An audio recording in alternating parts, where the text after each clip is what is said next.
Everybody, welcome back to Defy Aging Week 2 of 2026. I hope the new warm-up and the new cool down is going over well and you're enjoying the change and the movements.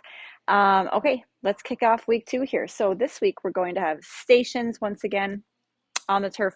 There's going to be 6 of them, and we're going to go through 3 rounds. Each round will be a little bit different. Round 1 will be 40 seconds on, 40 seconds off. Round 2 will be 30 on, 30 off, and round 3 will be 20 on, 20 off. And we've done that kind of setup before, but third round is the short, sweet round, so that'll go kind of quick for you. Yeah, and then team builder at the end, of course. So let's get to our demonstrations. Station 1 is an overhead medicine ball press with a rotation. That's probably a more efficient way to name for that, but that's what it is. That's what I called it. So stability ball, slam ball or medicine ball, and we're going to go up. Okay, so that's the overhead press part. And then we're going to do a rotation. Now the rotation, and when we've done this one in the past, is where people have kind of gotten a little tripped up because it is tricky. Yes, don't put the ball on your head. My arms feel good being up. So okay. If you just turn your torso like this, that's a rotation. But if you turn too much, the opposite side knee gets a little bit of like a tweak in it. It's kind of doing something like this. And we don't really want that. You also get a better range of motion if you pivot your foot. So let me take this off my head. We're going to go up. Watch my foot when I did my rotation, how I pivoted it, then bring it back down. Right back up, other side. So we want a full quarter turn. So I'm turning all the way to the side. And to get that full quarter turn, you kind of need a pivot. Otherwise, you get about halfway there. So I hope that makes sense. But I really want to work, and this is good for agility and just footwork and mind muscle control. So I want you to really focus on that pivot. So when you pivot, you actually like you're grinding out a cigarette, kind of, like this. You do a turn like that. Try to get the arms all the way up if you can. We're trying to avoid like a bent elbow type of thing. So reach the arms all the way up, get that full extension. And yeah, so the press is one thing, the strength of the shoulders, but that pivot to get that full quarter turn is going to be another challenge for all of us. So let's give it a try. Station 2 is a weighted step up. So I'll show you without the weights first, just so we do a quick demo of the step up itself. Pretty straightforward. Choose the height that's appropriate for you. This is on the higher side, but it was the closest thing I had. We're going to alternate your stepping leg with each rep. So I'm starting with my left up, left down. And when you're down, other leg. Now right up, right down, left up, left down. So whatever foot comes back down to the floor is then the first leg to go back up, if that makes sense. Okay, but weighted. So of course, weighted is always a progression. So technically this is a progression of a standard step up without the weights. So but I want people to give it a try, even if that means you have to go a little lower with the step. So if I were to try this pretty high step with the weights and maybe the strength isn't there, or I don't feel balanced, then go to a slightly lower step. But I want everyone to try the weights today if they can, or this week. So otherwise, it's pretty straightforward. The weights simply hang down at your side the whole time. We're not curling them, we're not pressing them, we're not doing anything else with them other than holding them. You can use kettlebells if you prefer. Dumbbells or kettlebells are fine. Same weight in each hand, of course. But let's give that a try if you feel ready for a little bit of weight with those. All right, next up we have the Peloff press. I have this set up with a band tied up to just anything. But you can, if you have this cable machine type of setup in your turf space, you can use that too. You just have to change the weight. Like each person might have to change the weight, which can be a little cumbersome. The band is the same. All you do is step out to make it harder and step in to make it lighter instead of having to change the weight. I'll leave it up to like your coach and each club individually on that. But the Peloff press is step out a good distance. Again, if you're using the band, step out a good distance. There's a little tension right now. Like right now, it's kind of wanting to pull me in like this. Shoulders down and back. Okay, so my shoulders aren't forward or shrugged. you can overlap your hands, or if you have really small hands, I guess maybe you could go stacked, but you might probably have to overlap your hands. Start at the chest and we press forward and release it back. I know it looks easy, but the challenge is the resistance wanting to pull me this way all the time. The farther you extend your arms forward, the harder that resistance kind of feels like it's pulling you in. So as you're going forward, we might have an urge to shrug. Try to avoid that urge and keep those shoulders down. I'm showing you from the side, do get a full extension with the arms, so try not to stop it short like right here. Fully extend those arms. What else? Do we want to stay level? By that I mean, like we don't want to kind of go up on one side for compensation, anything like that. Don't let your hips be, kicked over the side. Everything is nice and level and sturdy and straight. All of that said, it's slow and controlled. It's not fast. And pause for a moment in each position. All right. For that one, we will turn around halfway through. To switch sides, it's super simple. You literally just spin around. So at the halfway point of each set, we'll turn around to do the other side. All right, let's give that one a try. Next station, a bear hug sit stand. We're going to do a bear hug with the slam ball, and we're going to sit and we're going to stand. Once again, it's very, the name is very descriptive. Okay. I recommend maybe sitting first to kind of get your placement down, but then you can stand up if you want to start standing. I don't know. If you just walk up to it and think you're right next to it, sometimes you're farther forward than you think, and you sit, and you're like, oh, shoot, where's the box? So I just give it a sit so you know it's there. The bear hug, like this.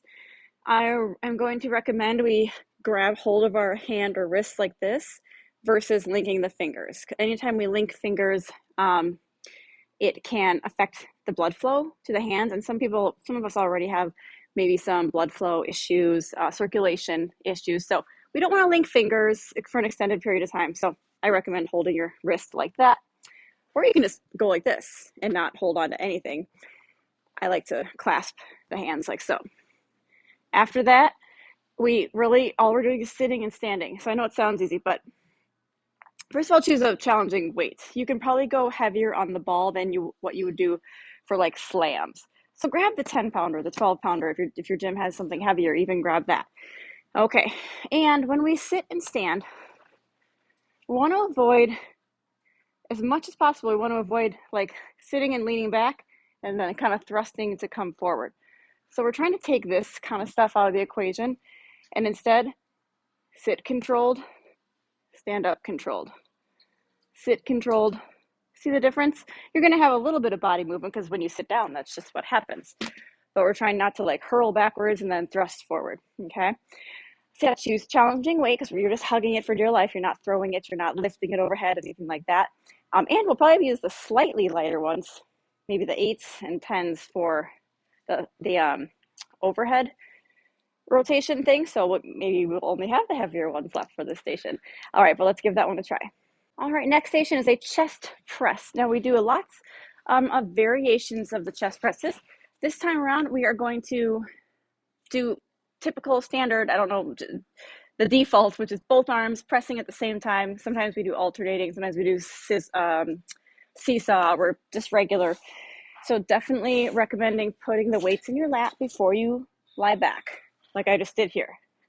Okay, the reason being, I'm going to show you what not to do. We don't want to lie back and then grab the weights because that can just be a lot of strain on your wrist, your forearm, your bicep, and the insertion into the shoulder, kind of like yanking a weight up from the floor like that. So again, put them in your lap, unless someone's handing them to you, and then lie back. Okay, elbows can rest comfortably on the floor. Bend your knees for back support. That doesn't affect the chest press itself, but it is more lower back support.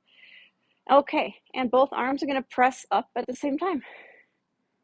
Come all the way down to the floor between each rep. I don't recommend taking like a long rest down here, but you can tap the floor like this, like tap, and then go right back up. Reason being, we want to keep the contraction at all times, and if you fully rest on the floor like I'm doing now, we're releasing the contraction in the muscles. So yes, you want to come all the way down, but you don't want to fully rest down. I hope that makes sense. And I think you can see my arm pattern here where the weights are going. Watch out for wrists. I don't know if you'll be able to see this, but we want straight wrists. Right now, they're straight. I'm going to bend them back, See how they kind of are bent back now? That's what we don't want. We always want straight, strong wrists. So I'm going to pop those wrists straight. When you are done, please put the weights down like this. See how I led with the bell, kind of going straight down like this? That is safer, again, on your shoulder and your bicep and your elbow than putting it down like this. So a couple safety things for you. Anyone not lying on the floor, getting on the floor, we're going to have an incline bench in the space, which I don't have in this space. Our gym has like a whole other separate room for the weight room, so they're all in there. But so you're kind of, you sit and you recline back like this, only you're seated, and you're kind of going to be doing it at an incline, but it gets relatively the same muscle groups. If that's not going to work, if there aren't enough benches, the coaches will be able to hook up a band for you to do a standing band press. They'll know what that means. They can show you, but I think we'll have enough benches to go around if needed. All right, everybody, last station is a band reverse fly. So this is working your upper back and scapula here, rear delts. We've done this one quite a bit over the years. So if you've been with us for a long time, you've done it, but grab a light to medium band for this. Trust me. Just trust me on that. It's to do it correctly. I like to put my arms through the handles just so they're not flopping around. It doesn't make a huge difference, but they're not dangling all over. So arms, when I say mostly straight, see how subtle that bend in my elbows is? But that's it. We aren't bending them like this. That's too much. But we never lock in the elbow. So we never completely straighten the arms. That is too much. It puts too much of a too much pressure, that's the word I think, for the elbows. So we keep them slightly bent. This is legit all that you need in the elbows. Okay, so that's very important to hit the right muscles here. Arms are out straight except for that little bend in the elbows. You can grab about 10, 12 inches apart in the middle. And we start at about chest height, pull open. See how my arms are staying with that slight bend in the elbow? When you pull the arms open, the band should end at your upper chest.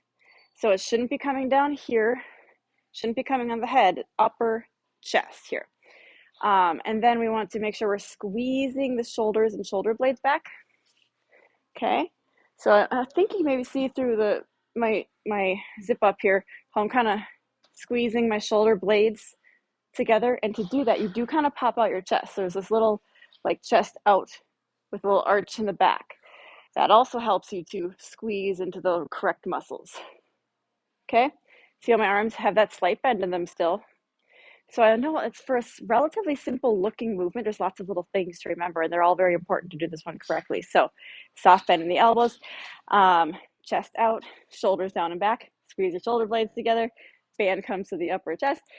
And last one is that we're not doing a row, and or a pull down type of movement. What people can tend to do with this is pull like this, bend the elbows excessively and pull in. That's an exercise, but we're doing a fly this week. So think of fly, like open up those wings, right? If we pull back like this, we're not opening up any wings there. So open, close. Hope that makes sense.